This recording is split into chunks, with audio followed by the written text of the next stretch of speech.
जय जगन्नाथ सांग मैंने मुझे मो यूट्यूब चैनल को आपको स्वागत जनावि जेहेतु आज पहली रज अच्छे तो फास्ट ऑफ ऑल आप समस्त को हैप्पी रज। तो पहली रज आम केमी सेलिब्रेशन कले जानापी भिडियो लास्ट पर्यंत बनी रुहतु। मैंने देख पारे आम सब भूई भाई नौ एत बढ़िया पाग कर पूरा रज पाग पूरा मस्त लगुच। हेलो गाइस देख पाछंती आमे एठी वीडियो करछु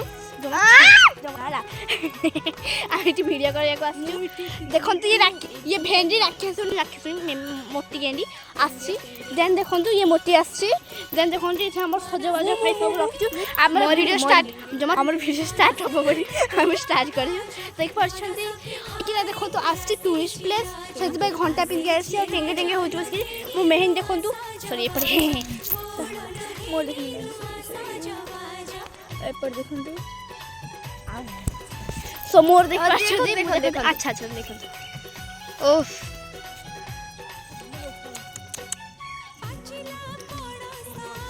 तो रज स्पेशल पोड़ पिठा खाईदे आम समस्ते सजबाजे लगी। तो जमीदी कि वीडियो आपण मैंने देखिपे कि पिला माने मोटू भल ब्लॉगिंग करि पारुछंती।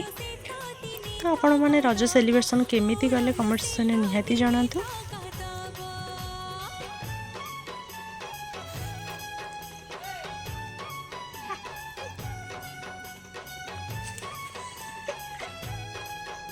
तो सजबाज हो सारी फास्ट आम पेट पूजा कर देलु।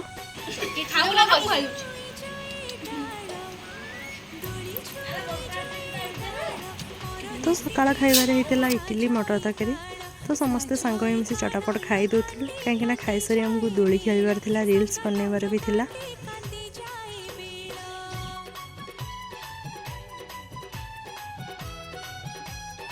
तो ये आमर खाଇବା सरी जाइए। तो ऑलरेडी आम घर समस्ते बाहरी जाइछु।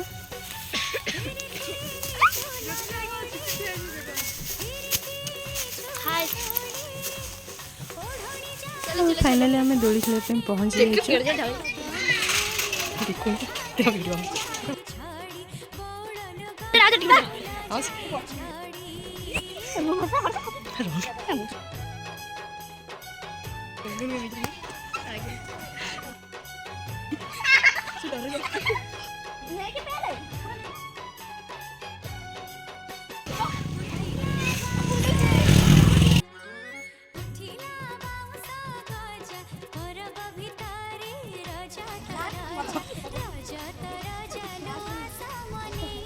तो जमी आपने देखिपे आमर दोली खेल अलरेडी सरी जाइए। तो आम बाहर रील्स बनवाई।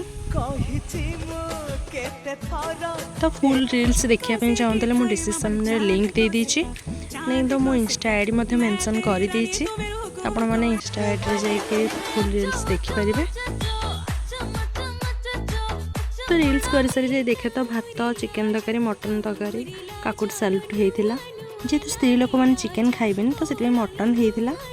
तो इवनिंग आज चिकेन पकोड़ा होता। जो मैंने भी यार फुल रेसिपी जानापी चाहते कमेंट सेक्शन में निहाती जणातु। तो चिकेन पकोड़ा खाई सारी आम ग्लास ग्लास लेमु पानी पी देलु।